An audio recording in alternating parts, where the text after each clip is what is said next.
Well, for those who were wondering, of course I got the Belarus together. I didn't replace the gasket, I got it ordered, but I was able to, clean it out and shove it from the outside. I pushed form a gasket in. So then it actually, I cleaned it all up with contact cleaner so it was dry, pushed it in from the outside. So it filled till it got completely flush, so that gasket can't possibly leak. I've been doing all my mowing, hasn't lost a drop of oil. But I got all the mowing done, and now I got to do the raking, which requires the use of this old John Deere. So I got to grease that up. I had to air up the tire because that one tire on the back is always flat. It works when I'm using it, but she's an old piece of machinery. I see a very similar one to this, a little bit older, that has steel wheels on it, which for me might not be a bad deal if I found one of them. The thing I got to watch on this one is it's got all these gears that time so it does that sweeping action.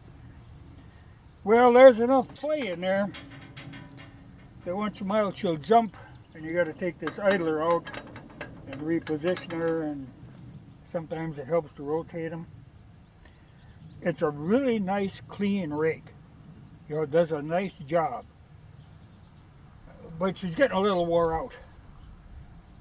But I get by every year with it. But I've got, going way back on that way, and then this way, clean out to the highway. To fill my tire, I just brought that little DeWalt air compressor down. I've got a portable air tank, but this thing, doesn't weigh much more than the portable air tank, so I just plugged this in the generator, filled it up. That's enough to get me a charge to get down here, to get that little tire filled up. Well, I filled a couple on the front too. The mower I use is an old International, I think. I'm pretty sure. It's kind of funny when I got it. It was old, but I got it from a guy out in quite a few miles from here. But I went out there, he had this one and two more exactly like it in various states of disrepair. Well, that's my kind of deal. I'm always looking for. These aren't real common now because they're trailer type mower. I like them, but you can get yourself in awkward binds because if you try to back up, they get a little squirrely. You can get them kind of pinched. That's where a 3-point mower is actually nicer. But I get by just fine with this old one.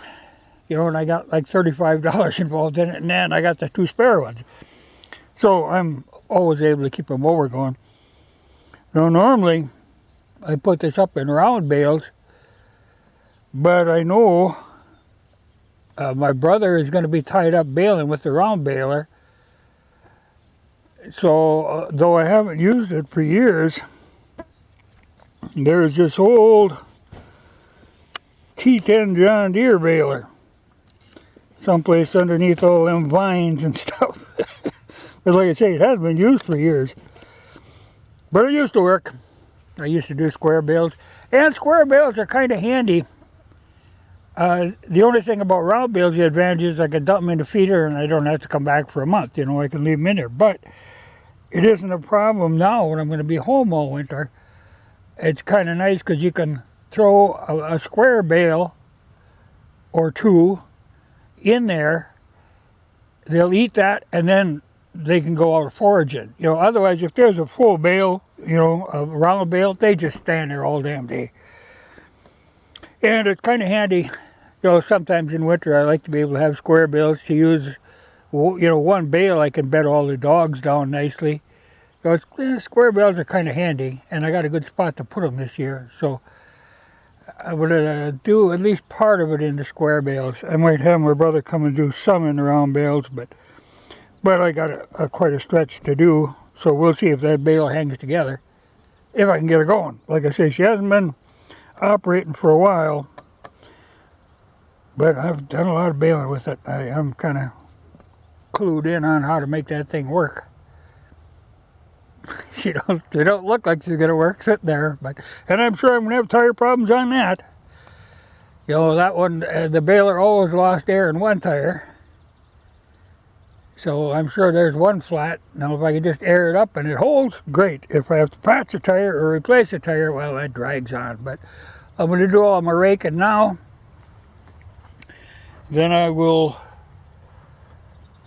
come back tomorrow morning and flip the stuff.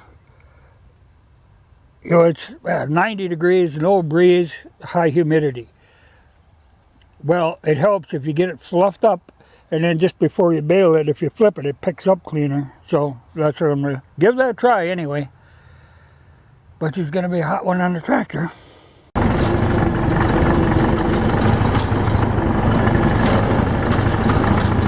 Well, I got that on the other side of the fence raked up.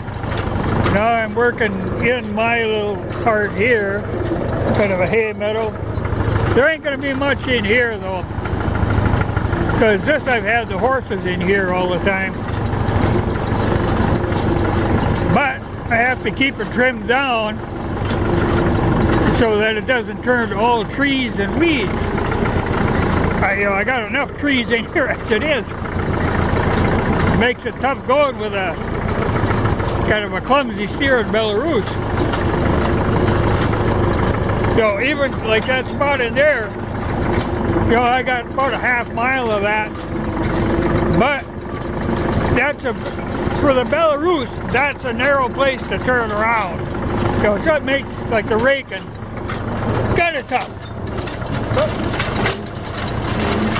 she works. As long as she's clattering, I know she's working. Well, I can see tomorrow's going to be a long day.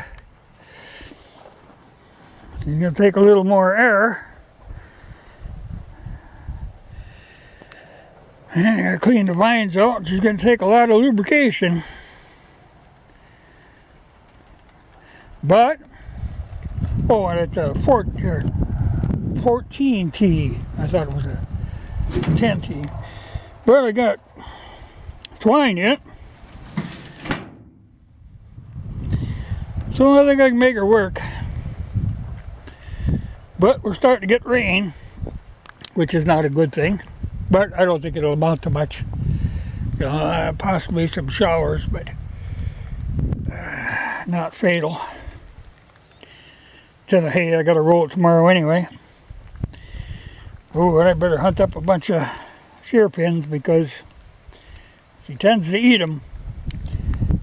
If you don't have to have this rubber bungee, I should probably replace that tarp strap. It needs that, and then you got to be running her wide open. Otherwise it doesn't click all the way back, then she'll shear a pin. Yeah, I'm going to have to study on this again. But it's a good enough old baler. And it'd do her good to get used again, but she's been sitting a while. Nice collection of vines. Beautiful yard ornament.